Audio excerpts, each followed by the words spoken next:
Hi, everyone. I know you thought I had dropped off the face of the earth. Well, not quite.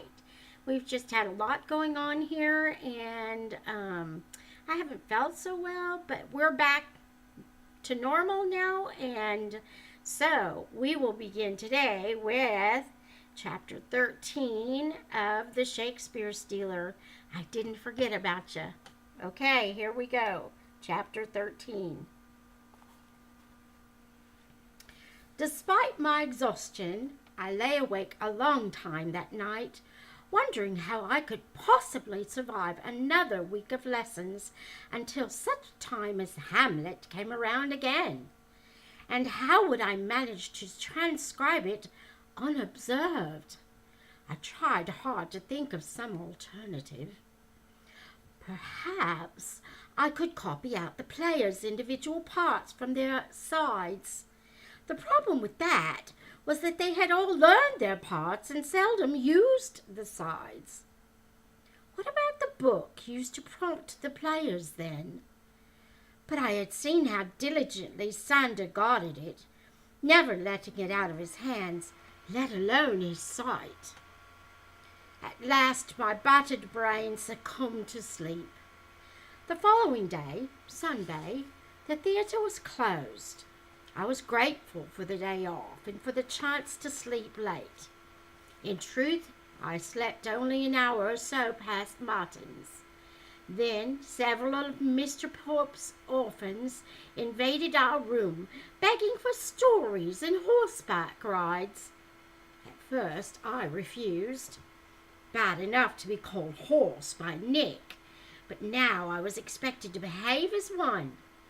But when the boys pleaded with me, tugging eagerly at my sleeve, it brought to my mind a picture of myself at that age, tugging at Mistress McGregor's skirts as she handed out the contents of some charity basket. Grudgingly, I let myself be pulled down on all fours, straddled and spurred by bare feet into a sluggish gait. Sander, burdened with a pair of riders, glanced at me and grinned broadly. I shook my head in exasperation. "Make horsey noises," my rider commanded gleefully. "Nay," I protested. The boy burst out in giggles. "That's not how horses say it." After church, Sander said, "We have the whole day and the whole city at our disposal. Where shall we go?" "You decide." "Well, there's a zoo in the tower with lions and tigers and a porpentine, even a camel. But all they do is sleep. We could go to Paul's instead." "Who is Paul?" "St. Paul's. It's a cathedral. I'll pay for the crossing." Though a cathedral did not sound like the height of excitement to me, I had no better suggestion. It was another cobweb day, and by the time we crossed the Thames, we looked as though we had swum in it. Sander's spirits were not dampened in the least. His long legs carried him so swiftly up the hill that I had to fairly trot to keep up. At last we came to the huge cathedral, which had attracted my awe the night of my arrival. "St. Paul's," Sander said, "the centre of things." So now I stood in the centre of the universe. I stared about, open-mouthed, like the greenest ploughboy. The chaotic courtyard of the cathedral was packed with people in vendors' booths. Voices hung in the air as densely as the misty rain. I felt the urge to hold my breath as we plunged into the sea of bodies. "Keep a firm hold on your wallet," Sander called over the clamour. I laughed mirthlessly. "I've not left to steal," I said. "You want to go up in the tower? I'll pay." "What's there?" "A good view of the city and a few bats." The view from the top of Paul's was indeed a good one. Sander pointed out the roofs of the Queen's London residence far off to the west, and the Tower Prison to the east. Between the two lay more buildings than a man could count. The streets were as crooked and wayward as country streams, dissecting the city not into square blocks, but into convoluted shapes of all sizes. "Beautiful, isn't it?" said Sander. "It's like a maze. How in heaven's name do you find your way about?" Sander laughed. "It's easy when you've grown up in it." "And you like it?" "Of course I do. Don't you?" "Perhaps I'm just not used to it yet." "You'll come to like it." He put a hand on my shoulder. It was not used to being touched in a camaraderie way either, and I flinched. "Sorry," he said. "I forget that the height makes people nervous." "Aye," I said. "Let's go back down." The courtyard was no place for a person who was shy of being touched. I lost sight of Sander temporarily, but caught up with him again at the bookseller's stall. "Here," he said, "have a look at this." Displayed prominently were a number of plays and poems written by Shakespeare.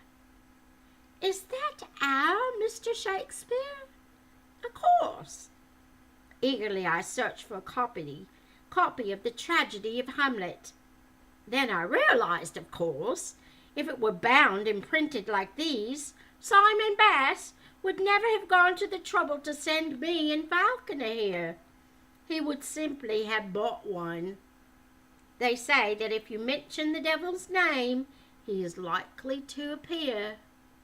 As I turned away from the bookstall, I found that, by thinking his name, I had somehow conjured up Falconer, and to my dismay, he was headed directly for us.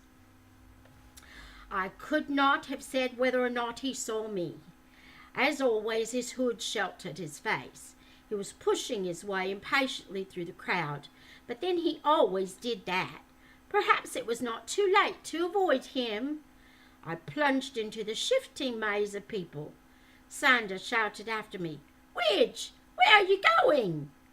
I did not bother to reply. I only pressed on, burrowing through the tangle of arms and legs like a hare through briars. At last I found daylight at the edge of the courtyard and turned to look back. Falconer was a tall man, and I could see the tip of his hood bobbing through the crowd. "Cook's blood," I murmured. He was on to me for certain, and he'd want the script, and perhaps my blood as well. No excuses, he'd said. There was nothing for me to do but run, and no way to run but through the cathedral graveyard. Though I did not care for the company of dead folk, it was easier to make my way through them. I slipped as quietly as I could between headstones and crypts. The earth was soft from the rain, and in places from being recently turned up. It gave way slightly under my feet, making me fear that if I did not move quickly, I would sink down into the realm of the dead. Shuddering, I broke into a trot, never pausing until I reached solid ground. When I peered back through the drizzle, I thought I spied a dark figure weaving among the tombstones. I began to run again, with no goal but to get away. I trotted down one unknown street, then another, sending up sprays of water with each step. Finally, I sank, exhausted, onto a doorstep. If I hadn't lost Falconer by now, I never would. Unfortunately, I had lost myself as well. I had no idea in which direction Southwark lay. South, of course, but with the sun so well concealed, who could say where that was? It stood to reason, though, that if I followed the water in the gutters and kept a downhill course, I would eventually run into the Thames as well. How would I get to the far side was another matter. I would have to cross that bridge, or lock of one, when it came to it. As it turned out, my reasoning was seriously flawed. After only a few minutes' walk, I came to the massive wall that encircled the city. Even I knew that the wall did not run between St. Paul's and the Thames. But by now I was so disoriented that I kept on that street, which was at least broad and well-traveled. Finally, I found the good sense to ask an old farmer to point me in the right direction. "Turn left at the next chance," he said, "and follow your nose till you wets your toes." I thanked him and hurried on.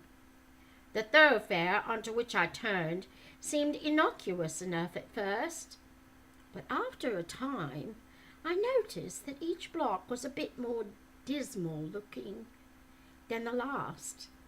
Before long, the street began to seem less like the path to the river than like a descent into hell.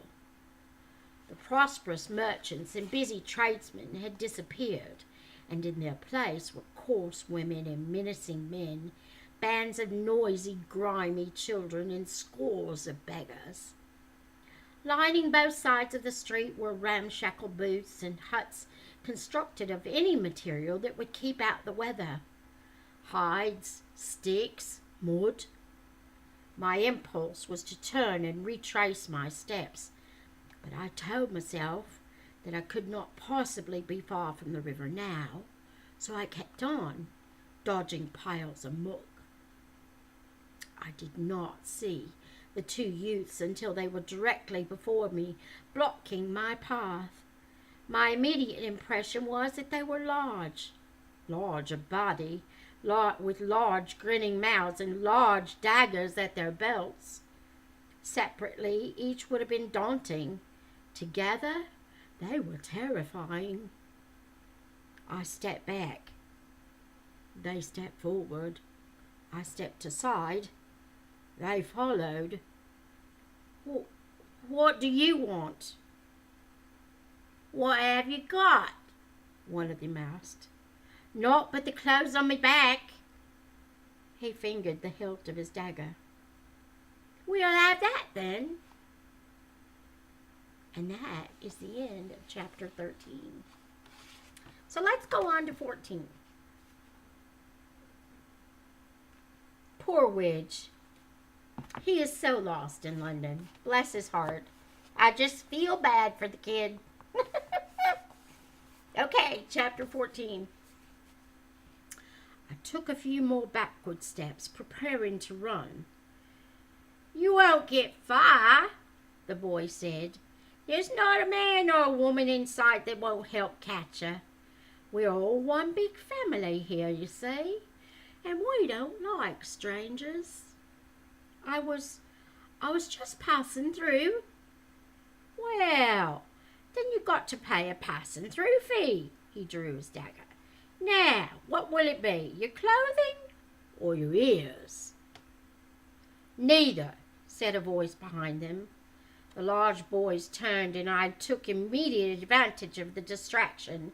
For the second time that day I was on the run, and this time I was far from fresh.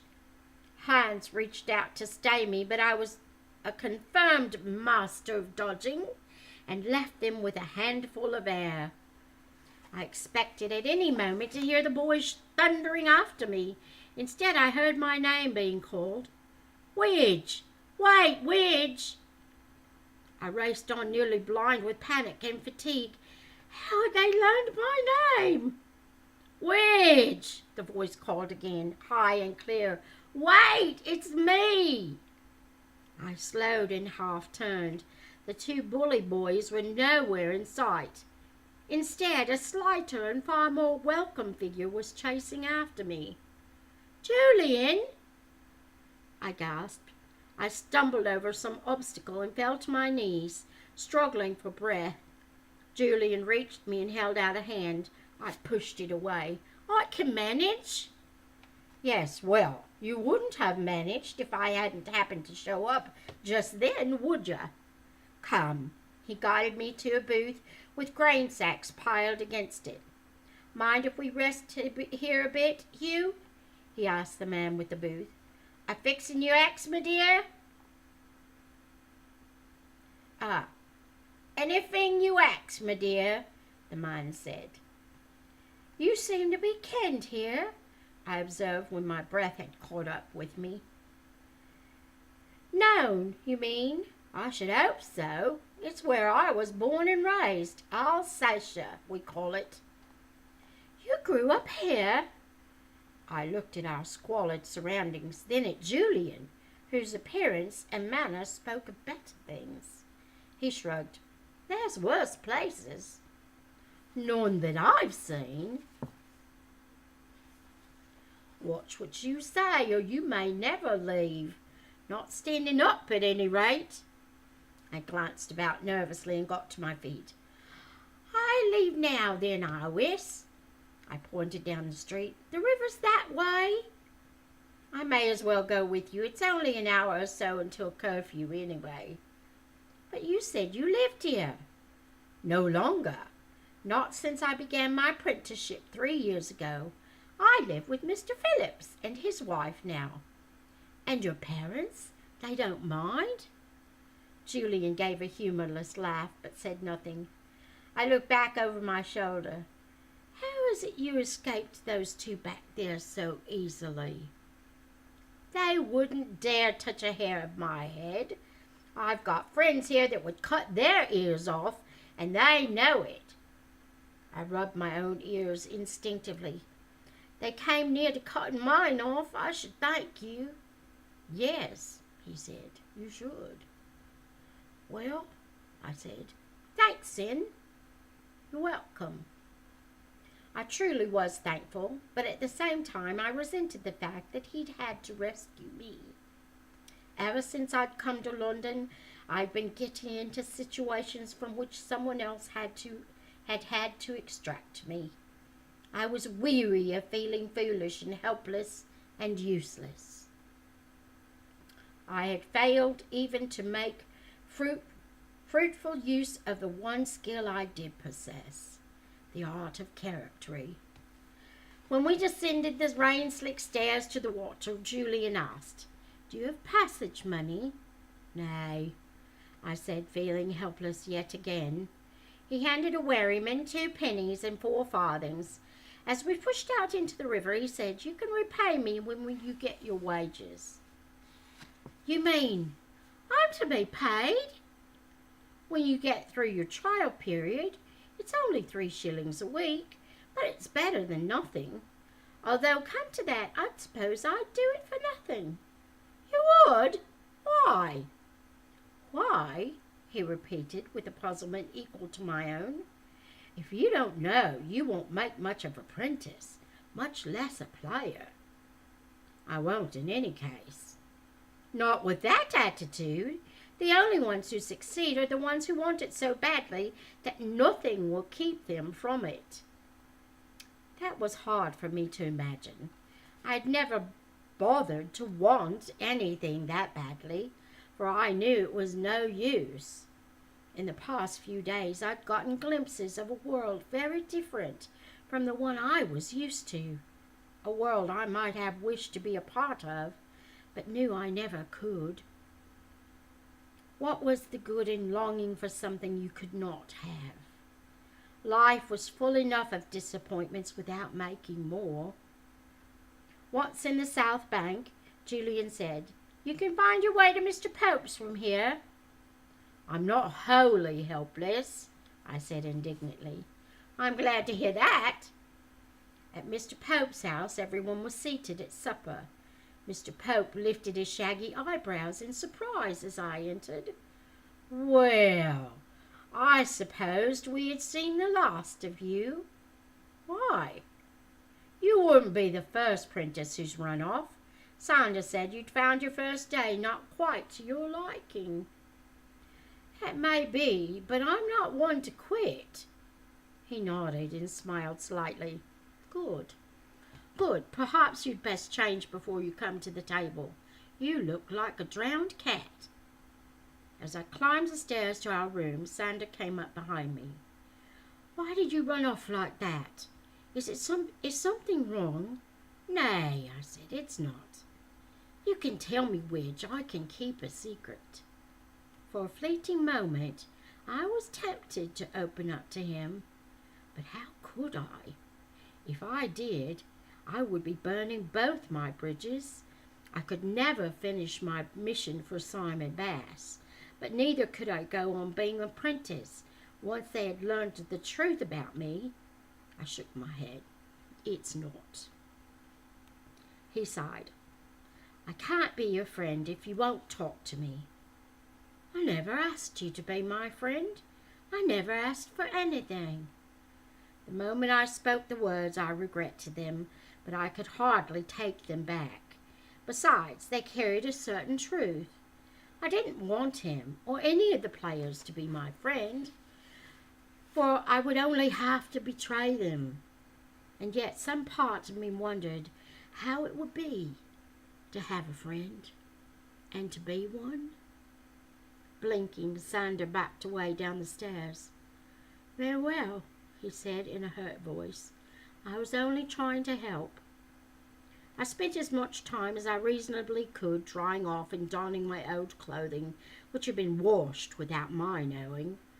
When I came downstairs, everyone had left the dining room, except Mistress Willingson, who cheerfully set before me a plate of food she had kept warm on the back of the stove.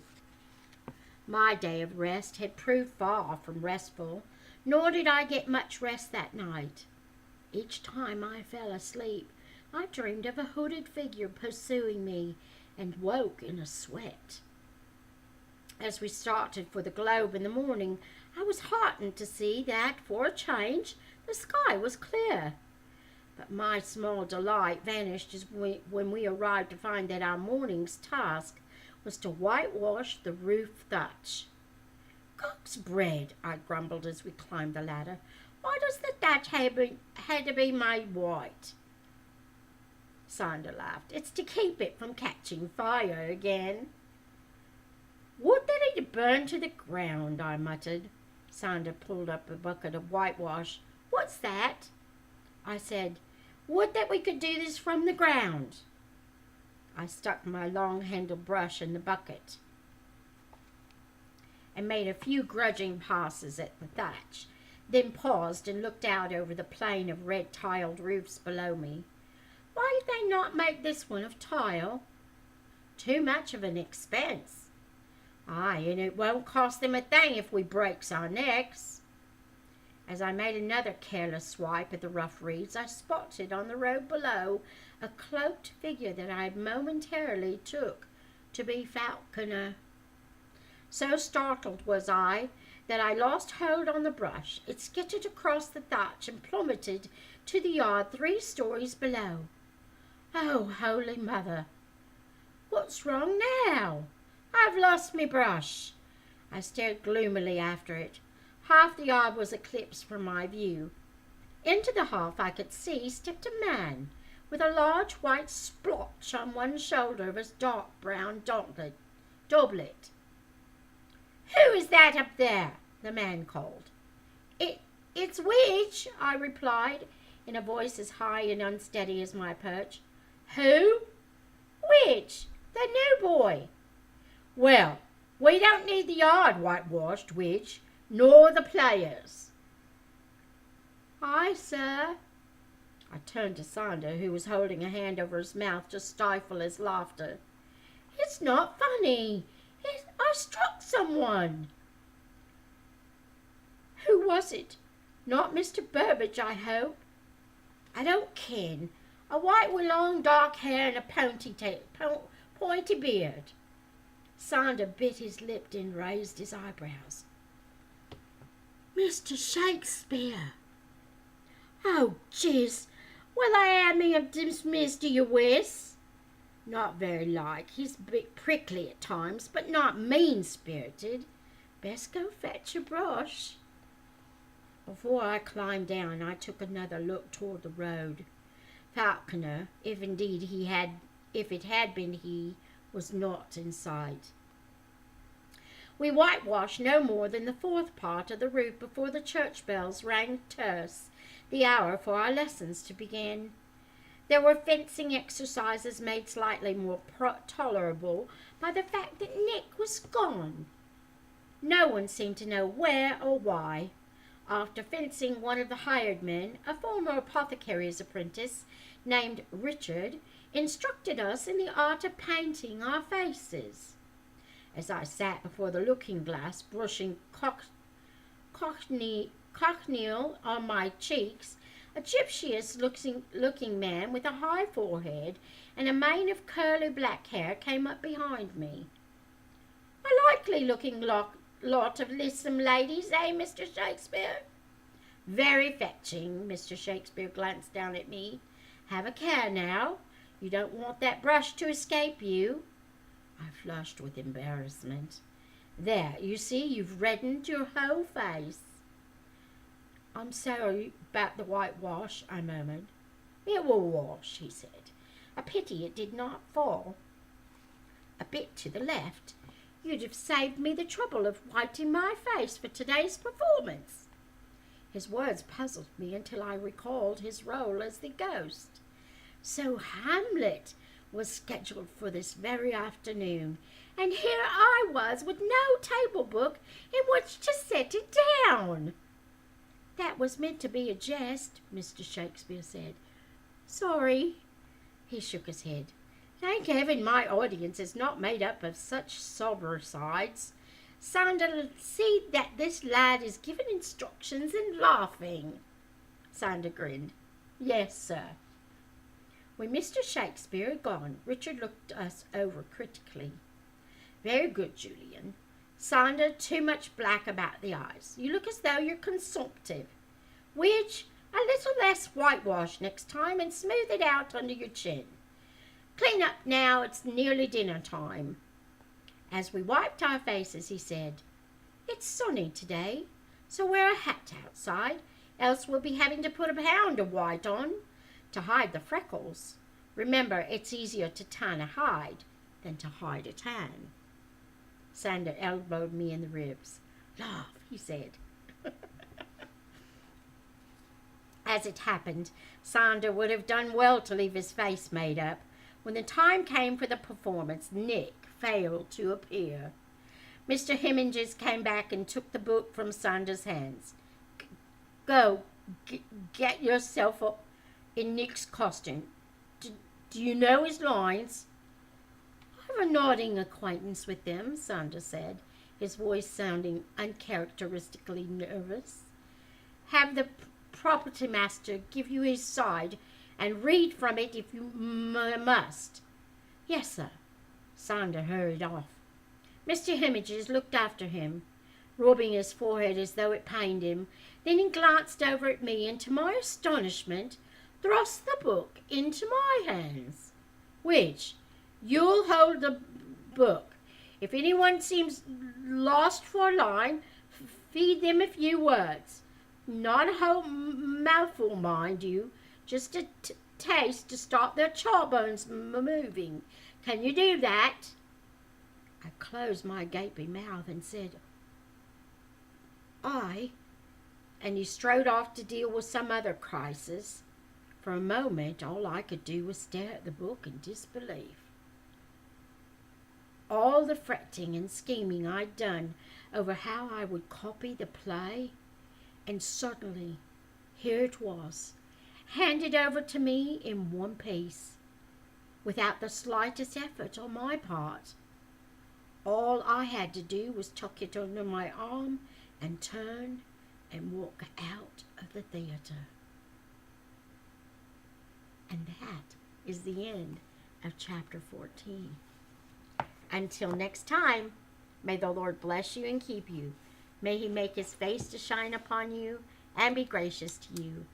May the Lord lift up his countenance upon you and grant you his peace.